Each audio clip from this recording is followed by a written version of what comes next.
ஐந்தாம் தமிழர் சங்க நேயர்கள் அனைவருக்கும் வணக்கம். ஆசிவக திருவிழாவின் சனிக்கிழமை காளிக்கான வழிபாடு செய்ய போறோம். காளி என்னும் தெய்வம் எந்த பருவத்தை குறிக்கும்னா மனித வாழ்வின் குழந்தை பருவத்தை குறிக்கும். குழந்தைகள் செய்யும் செயல்கள்லாம் பார்த்தீங்கன்னா அறியாமையின் வெளிப்பாடா இருக்கும். அதுக்கப்புறம் ஒவ்வொரு பருவத்திலையுமே இந்த அறியாமை கொஞ்சம் கொஞ்சமா விலகும்.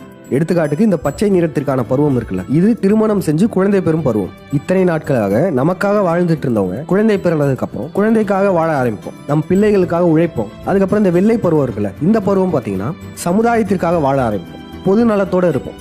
அறியாமை என்னும் கரும்பருவத்திலிருந்து தூய்மை அடைவதுதான் நம் மனித வாழ்வின் இயல்பு. அப்படிப்பட்ட மனித வாழ்வின் குழந்தை பருவத்திற்கான தெய்வம் தான் காளி. காளி என்பவள் போருக்கான தெய்வம் ஆவாள். எந்த ஒரு வீரனும் போரை விரும்ப மாட்டாங்க. ஆனா போர் வரும் சூழ்நிலை ஏற்பட்டால் அதற்கும் நாம் தயாராக இருக்க வேண்டும். நம்ம முருகனே எடுத்துப்போம். முருகன் அமைதியை விரும்புபவர். ஆனா அவருமே சூரசம்ஹாரம் செஞ்சிருக்காரு. அதே போல ராவணன் இந்திரர்களா இருக்கலாம், கருத்தினன் பஞ்சபாண்டவர்களா இருக்கலாம், இவங்களுமே அப்படிதான் போரை விரும்பல. ஆனா அதற்கான சூழ்நிலை ஏற்பட்டால் அதற்கும் நாம் தயாராக இருக்க வேண்டும். தமிழர்களின் போர் முறையே வேற.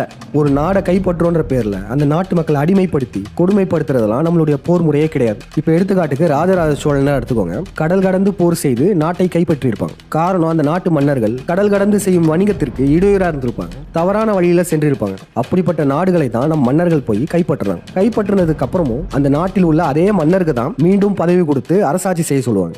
மீண்டும் அதே தவறை செய்யக்கூடாதுன்னு சொல்லுவாங்க. நீங்களாம் எங்க கட்டுப்பாட்டில் தான் இருக்கிறீங்கிறதுக்காக வருடம் ஒரு முறை கப்பம் கட்ட சொல்லுவாங்க. இப்படிதான் தமிழர்களின் போர் முறையே இருந்தது. ஆனா இந்த பரசுராமன் காலகட்டம் எடுத்துப்போம், இல்ல சகுனி காலகட்டம் எடுத்துப்போம், பல சூழ்ச்சிகள் செஞ்சு போர் செய்தார்கள். அதுக்கப்புறம் விஜயநகர காலகட்டமா இருக்கட்டும், நம்மளுடைய நிலங்கள்லாம் பிடுங்கி இப்ப நம்மளுடைய நிலத்திலேயே இப்ப வரையும் இந்த வடுகர்கள் நம்மளே ஆட்சி செஞ்சுட்டு இருக்காங்க.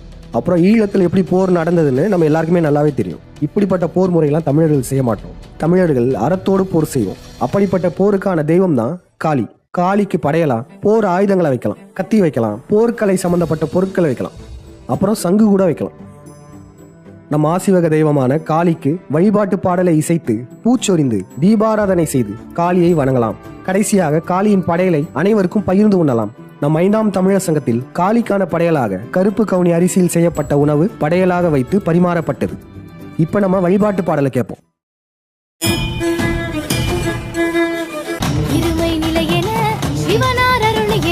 கருமை வண்ணமே காளியம்மனே, பரமன் தோன்றிய பரமேஸ்வரி, வரங்கள் தருவாயே, அருள்கள் புரிவாயே, ஒவ்வொரு நாளும் நீங்க ஒவ்வொரு அம்மனே, சனி நாள் தோறும் நம் காளியம்மனே, 7 நாள் தோறும் நம் மாரியம்மனாய் எழுந்து அருள்வாயே என் காளி அருள்புரி.